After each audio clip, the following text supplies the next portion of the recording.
আজ বাজারে গিয়ে দেখি গাব উঠেছে। ছোটবেলায় কাঁচা গাব পাকা গাব কত বলতাম, না পারলে মাঝে মাঝে চলে আসতো বাপ।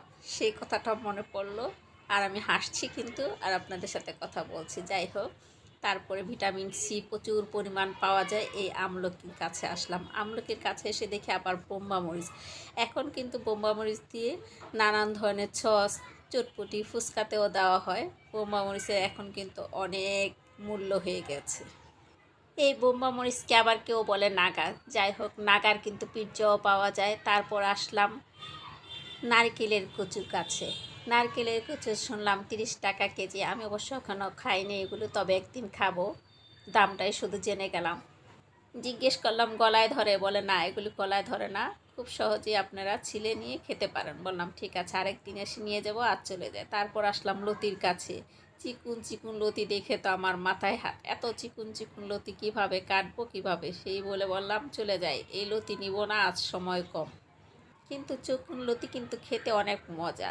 যারা খেয়েছেন তারা তো জানেনই, চিকুন লতিটা কাটতে সময় লাগে কিন্তু খেতে খুবই ভালো। তারপরে আসলাম এই লুসনির সামনে। রান্না বান্নার কাজে কিন্তু এই লুসনি খুবই প্রয়োজনীয়। তারপর সব কিছু দেখে আবার চলে আসলাম সেই ছোট্টবেলা, সেই খেলার গাড়ির সামনে। লোকটা নিয়ে বসে আছে আর বাতাস আসছে অপর পাশ থেকে, সুন্দর ঘুরছে চরকাগুলো। মনে পড়ে গেল ছোটোবেলায় এগুলি কেনার জন্য কত কান্নাকাটি করতাম। আজ অবশ্য সেই দিনগুলো নাই, তবে স্মৃতিগুলো আজও মনে পড়ে। তারপর আসলাম রাস্তা দিয়ে হাঁটতে হাঁটতে, দেখি কলা গাছের মধ্যে একটা থোড় এসেছে। সেটা দেখে আবার কিছুক্ষণের জন্য ভিডিও করে নিলাম আপনাদের দেখাবো বলে। জানি না আপনারা দেখতে পেরেছেন কিনা কলা গাছের থোড়টা। তারপর আসলাম এইগুলি বলে আমরা নুন্না বলি, আপনাদের দেশে কে কী বলেন জানি না। ফলটা দেখতে কিন্তু খুবই সুন্দর, তাই না? এই দেখে চলে আসলাম বাসায়। আসার সময় ছেলের জন্য নিয়ে আসলাম একটা বার্গার।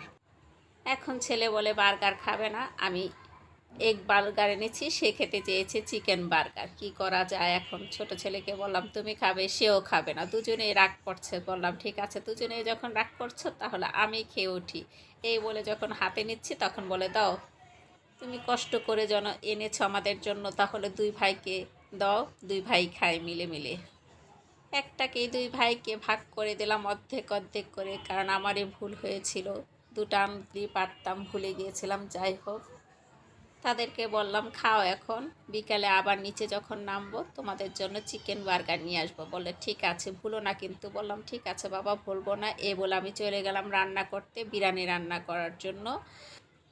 মাংসগুলো আমি সব ধরনের বিরিয়ানিতে যে মশলা দিতে হয় তা দিয়ে কষিয়ে রেখেছিলাম। এর মধ্যে আমি পোলার চালগুলো দিয়ে ভালো করে মাংসটার সাথে পোলার চালগুলোকে কষিয়ে নিচ্ছি। বেশ কিছুক্ষণ কষিয়ে ভাজা ভাজা করে নিব। আমি কিন্তু মাংসের সাথে আবার আলুও দিয়েছি কয়েকটা, কারণ আমাদের ঘরে আবার আলু না হলে চলে না। আলু হতেই হবে যে কোনো জিনিসের মধ্যে, তারা আলু খুব পছন্দ করে, তাই আমি এখানে আলু দিয়েছি। কষিয়ে নেওয়ার পর এর মধ্যে আমি পরিমাণ মতো পানি দিয়েছি। পানি দেওয়ার পরে আবার একটা চটার সাহায্যে নেড়ে দিচ্ছি। আর আজকের বিরিয়ানিটা আমি সম্পূর্ণ ঘরোয়া পদ্ধতিতে রান্না করছি।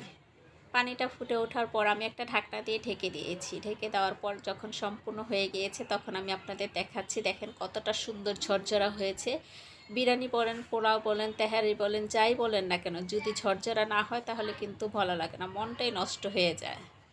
আর আমার আজকে বিরিয়ানিটা সুন্দর, খুব ঝরঝরা হয়েছে, দেখতেও খুবই ভালো হয়েছে, খেতেও অসাধারণ মজা হয়েছে।